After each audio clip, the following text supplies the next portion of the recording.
بسم اللہ الرحمن الرحیم۔ اور لوط علیہ السلام کو ہم نے پیغمبر بنا کر بھیجا، پھر یاد کرو جب اس نے اپنی قوم سے کہا کیا تم ایسے بے حیا ہو گئے ہو کہ وہ فحش کام کرتے ہو جو تم سے پہلے دنیا میں کسی نے نہیں کیا، تم عورتوں کو چھوڑ کر مردوں سے اپنی خواہش پوری کرتے ہو، حقیقت یہ ہے کہ تم بالکل ہی حد سے گزر جانے والے لوگ ہو۔ مگر اس کی قوم کا جواب اس کے سوا کچھ نہ تھا کہ نکالو ان لوگوں کو اپنی بستیوں سے، بڑے پاک باز بنتے ہیں یہ۔ آخر کار ہم نے لوط علیہ السلام اور اس کے گھر والوں کو بجز اس کی بیوی کو جو پیچھے رہ جانے والوں میں تھی بچا کر نکال دیا اور اس قوم پر برسائی ایک بارش۔ پھر دیکھو کہ ان مجرموں کا کیا انجام ہوا۔ حضرت ابراہیم علیہ السلام کی قوم میں سے صرف ان کے بھتیجے حضرت لوط علیہ السلام ان پر ایمان لائے۔ انہوں نے اپنے چچا کے ساتھ عراق سے ہجرت کی اور کچھ عرصے تک شام، فلسطین اور مصر میں حضرت ابراہیم علیہ السلام کے ساتھ دعوت و تبلیغ کا تجربہ حاصل کرتے رہے۔ پھر اللہ سبحانہ و تعالی نے انہیں پیغمبری کے منصب پر سرفراز کیا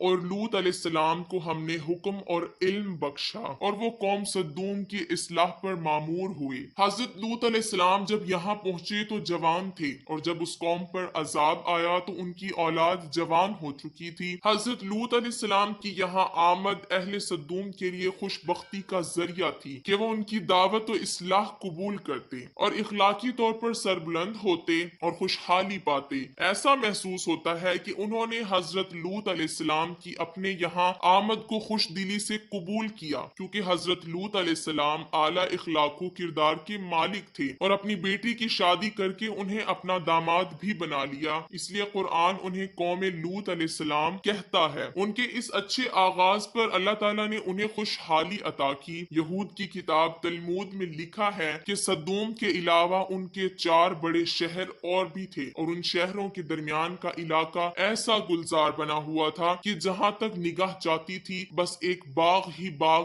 نظر آتا تھا، جس کے حسن و جمال کو دیکھ کر انسان مدہوش ہو جاتا تھا۔ لیکن حضرت لوط علیہ السلام ان پر جو اخلاقی پابندیاں لگاتے تھے وہ انہوں نے قبول نہ کی۔ قرآن مجید کے مطابق وہ پہلے سے بہت برے کام کر رہے تھے۔ وہ سمجھتے تھے کہ حضرت لوط علیہ السلام کی باتیں مان کر ان کی خوشحالی کو دوام حاصل نہ ہوگا بلکہ وہ ماند پڑ جائے گی۔ سب سے پہلے انہوں نے غیر قوموں سے اپنے معاملات خراب کیے۔ تلمود میں لکھا ہے کہ ایک مرتبہ ایک الامی مسافر ان کے علاقے سے گزر رہا تھا، راستے میں شام ہو گئی اور اسے مجبوراً ان کے شہر صدوم میں ٹھہرنا پڑا۔ اس کے ساتھ مال تجارت اور اپنے کھانے پینے کا سامان تھا۔ کسی سے اس نے میزبانی کی درخواست نہ کی، بس ایک درخت کے نیچے اتر گیا۔ مگر ایک صدومی اصرار کے ساتھ اٹھا کر اسے اپنے گھر لے گیا، رات اسے اپنے ہاں رکھا اور صبح ہونے سے پہلے اس کا گدھا اس کے ذہن اور مال تجارت سمیت اڑا دیا۔ اس نے شور مچایا مگر کسی نے اس کی فریاد نہ سنی، بلکہ بستی کے لوگوں نے اس کا رہا سہا مال بھی لوٹ کر اسے نکال باہر کیا۔ اس طرح کے متعدد واقعات بیان کرنے کے بعد تلمود کے مصنف لکھتے ہیں کہ اپنی روزمرہ کی زندگی میں یہ لوگ سخت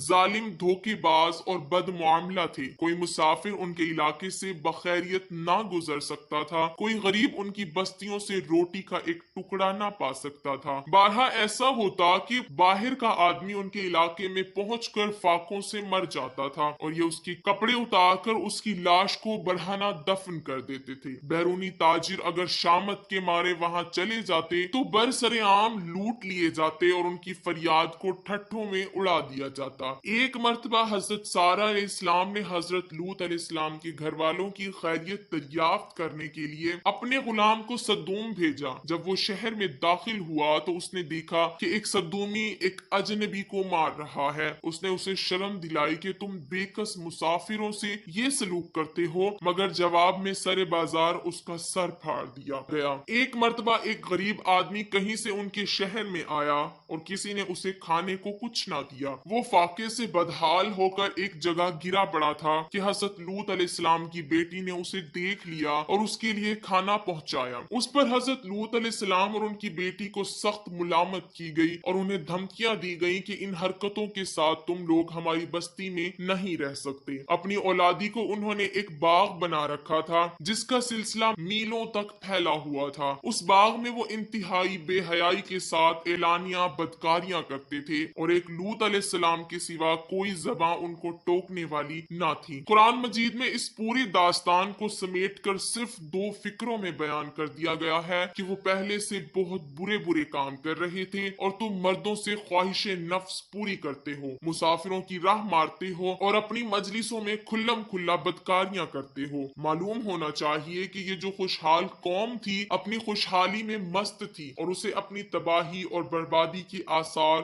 دور دور تک نظر نہ آتے تھے، لیکن آج اس قوم کا نام و نشان تک دنیا میں نہیں، اب صرف بحر مردار ہی ایک یادگار باقی رہ گیا ہے جسے آج تک بحر لوط کہا جاتا ہے۔ حضرت لوط علیہ السلام نے ان سے سوال کیا، اور تمہاری بیویوں میں تمہارے رب نے تمہارے لیے جو کچھ پیدا کیا ہے اسے چھوڑ دیتے ہو؟ مطلب یہ کہ اس خواہش کو پورا کرنے کے لیے جو بیویاں خدا نے پیدا کی تھی انہیں چھوڑ کر تم غیر فطری ذریعے یعنی مردوں کا اس غرض کے لیے استعمال کرتے ہو۔ دوسرا مطلب یہ بھی ہو سکتا ہے کہ خود ان بیویوں کے اندر خدا نے اس خواہش کی تکمیل کا جو فطری راستہ رکھا تھا اسے چھوڑ کر تم غیر فطری راستہ اختیار کرتے ہو۔ اس دوسرے مطلب میں یہ اشارہ نکلتا ہے کہ وہ ظالم لوگ اپنی عورتوں سے بھی خلاف فطرت فعل کا ارتکاب کرتے تھے، اور یہ بھی ہو سکتا ہے کہ وہ نادان اپنی خوشحالی کے ماند پڑنے یا ختم ہو جانے کے خوف سے آبادی کو بڑھنے سے روکنے کے لیے یہ حرکت کرتے ہوں۔ یہ اس قوم کا سب سے بڑا جرم تھا جس کی وجہ سے خدا کا عذاب ان پر نازل ہوا۔ اس کے ارتکاب سے تو بدکردار انسان کبھی باز نہیں آئے، لیکن یہ قوم اعلانیہ اس کے ارتکاب کرتی تھی اور اسے کوئی قابل شرم کام نہیں مانتی تھی۔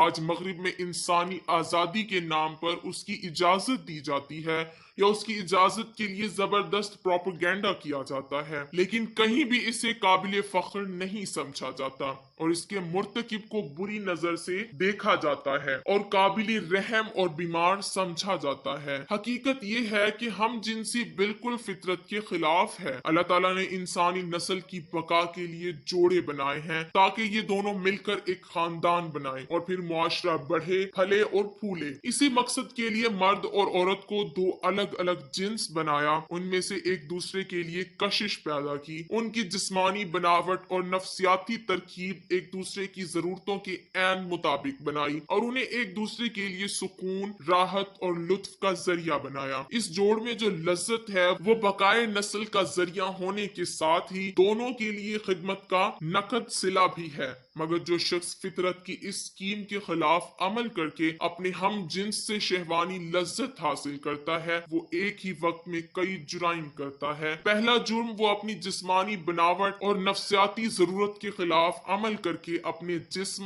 نفس اور اخلاق کو تباہ کرتا ہے جس کا اسے کوئی حق نہیں کیونکہ یہ اس کا بنایا ہوا نہیں ہے۔ دوسرا جرم جس قوت سے لذت حاصل کرتا ہے اس کے ذریعے بقائے نسل کی فطری نظام سے منہ پھیر کر اپنے فرائض اور ذمہ داریوں سے بھاگتا ہے اور فطری نظام سے غداری کرتا ہے۔ جس خاندان کے ذریعے وہ پیدا ہوا پروان چڑھا، مگر جب اس کی اپنی باری آئی تو حقوق اور فرائض اور ذمہ داریوں کا بوجھ اٹھانے کی بجائے اپنی قوتوں کو پوری خود غرضی کے ساتھ ایسے طریقے پر استعمال کرتا ہے جو خاندان کو تباہ کرنے والا ہے۔ تیسرا جرم وہ اپنے آپ کو نسل اور خاندان کی خدمت کے لیے نااہل بناتا ہے اور اپنے ساتھ کم از کم ایک غیر مرد کو طبی زنانہ پن میں مبتلا کرتا ہے اور کم از کم 2 عورتوں کے لیے بھی جنسی بے راہ روی اور اخلاقی پستی کا دروازہ کھول دیتا ہے۔ قرآن مجید میں صرف یہ بتایا گیا ہے کہ عمل قوم لوط بدترین گناہ ہے جس پر ایک قوم اللہ تعالیٰ کے غضب میں گرفتار ہوئی۔ اس کے بعد یہ بات ہمیں نبی کریم صلی اللہ علیہ وسلم کی رہنمائی سے